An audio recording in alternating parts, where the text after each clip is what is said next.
The life and legacy of Raphael Lemkin. Raphael Lemkin was born in 1900 in what was then the Russian Empire, in a region that would later become Poland. He was Jewish, and from an early age, he was fascinated by history, particularly the atrocities committed against entire civilizations, events like the sacking of Carthage and the Mongol conquests. This deep curiosity would later shape his life's mission. As a young man, Lemkin studied philosophy at Heidelberg University in Germany before returning to Lwów, Poland in 1926 to pursue law. His legal studies took on a personal significance when he learned about the Armenian genocide, an event that enraged him. He was deeply troubled that no one had been held accountable for the mass killing of an entire people. Determined to change that, he dedicated himself to studying how international law could be used to protect ethnic, religious, and social groups from systematic persecution. By the 30s, Lemkin had become an advocate for legal safeguards to prevent mass atrocities. But his efforts to introduce such protections at international forums were largely ignored. Meanwhile, he pursued his legal career, serving as the public prosecutor for the District Court of Warsaw from 1929 to 1934. In 1937, he was appointed as a member of the Polish mission to the Fourth Congress on Criminal Law in Paris, where he argued that peace could be defended through criminal law. However, his warnings went unheeded.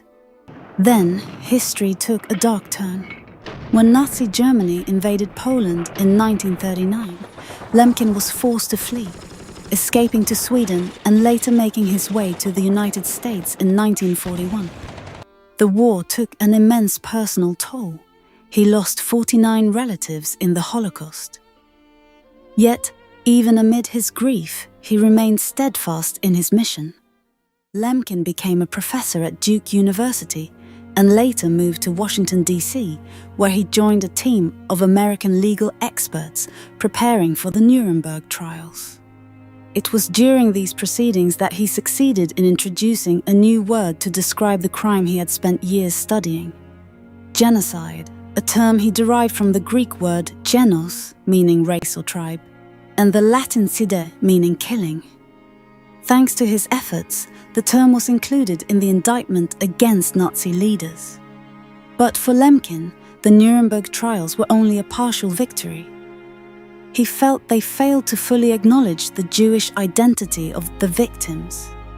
He knew that true justice would only come when genocide was recognized as an international crime. Thus, he dedicated the remainder of his life to ensuring that the world would never again allow such atrocities to go unpunished. His tireless lobbying at the United Nations paid off. On December 9, 1948, the UN formally adopted the Convention on the Prevention and Punishment of the Crime of Genocide, the first ever international treaty to outlaw genocide. Despite his historic achievements, Lemkin died in 1959, impoverished and exhausted from his relentless efforts. Though he did not live to see the full impact of his work, his legacy endures. Today, the Genocide Convention stands as a testament to his vision, a world in which mass murder is not just condemned but prosecuted. Raphael Lemkin's life was designed by an unshakable belief that words and laws could change the course of history, and in many ways, they did.